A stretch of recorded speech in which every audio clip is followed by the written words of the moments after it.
Ready? Legal matter, exercise number 87. Start. Mr. Nariman, learned senior counsel, pointed out that earlier the counsel for the appellant accused was Mr. Chaudhary, but the appellant changed his counsel and appointed Mr. Sinha in the year 2007 as his new counsel, and this fact is corroborated by affidavit. Unfortunately, the name of Mr. Sinha as counsel for the appellant was not shown in the case list when the case was listed, and the name of the former counsel Mr. Chaudhary was shown. In these circumstances, Mr. Sinha, who was engaged by the appellant as his new counsel, did not appear. Stop, next para. We are of the opinion that even assuming that the counsel for the accused does not appear because of the counsel's negligence or deliberately, even then the court should not decide a criminal case against the accused in the absence of his counsel, since an accused in a criminal case should not suffer for the fault of his counsel, and in such a situation the court should appoint another counsel as amicus curiae to defend the accused. This is because liberty of a person is the most important feature of our Constitution. Article 21, which guarantees protection of life and personal liberty, is the most important fundamental right of the fundamental rights guaranteed by the Constitution. Article 21 can be said to be the heart and soul of the fundamental rights. Stop, next para.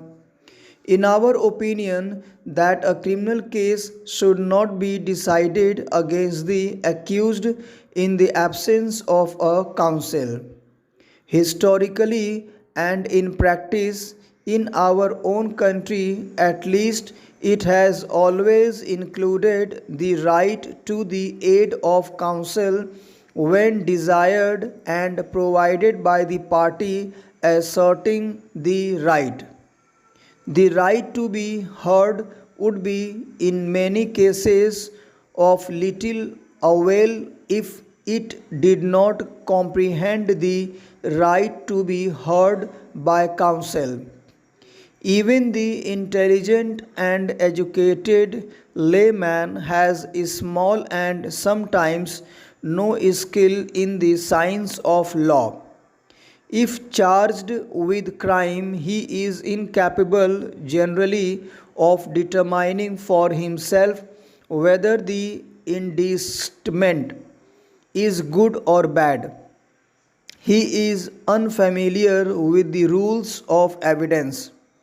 Left without the aid of counsel, he may be put on trial without a proper charge and convicted upon incompetent evidence or evidence irrelevant to the issue or otherwise inadmissible. He lacks both the skill and knowledge adequately to prepare his defense, even though he has a perfect one. He requires the guiding hand of counsel at every step in the proceedings against him. Without it, though he may be not guilty, he faces the danger of conviction because he does not know how to establish his innocence.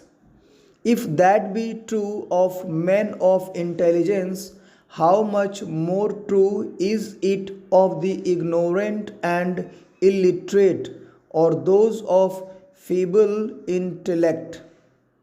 If in any case, civil or criminal, a state or federal court were arbitrarily to refuse to hear a party by counsel employed by and appearing for him.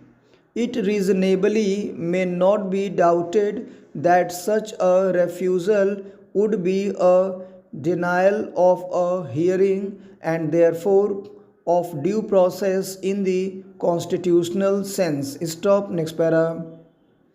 Additional evidence at appellate stage is permissible in case of a failure of justice. However, such power must be exercised sparingly and only in exceptional cases where the court is satisfied that directing additional evidence would serve the interests of justice. It would depend upon the facts and circumstances of an individual case as to whether such permission should be granted, having due regard to the concepts of fair play, justice, and the well being of society.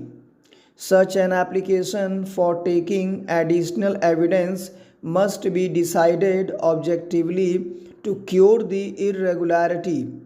The primary object of the provisions of Section 391 CRPC is the prevention of a guilty man's escape through some careless or ignorant action on part of the prosecution before the court or for vindication of an innocent person wrongfully accused, where the court omitted to record the circumstances essential to elucidation of truth. Generally, it should be invoked when formal proof for the prosecution is necessary. Thus, the additional evidence can be taken at the appellate stage in exceptional circumstances to remove an irregularity. Where the circumstances so warrant in public interest, such power is exercised to have formal proof of the documents, etc., just to meet the ends of justice. However, the provisions of Section 391 CRPC cannot be pressed into service in order to fill up lacunae in the prosecution's case. In the instant case, the electricity and telephone bills have not been proved at the time of trial.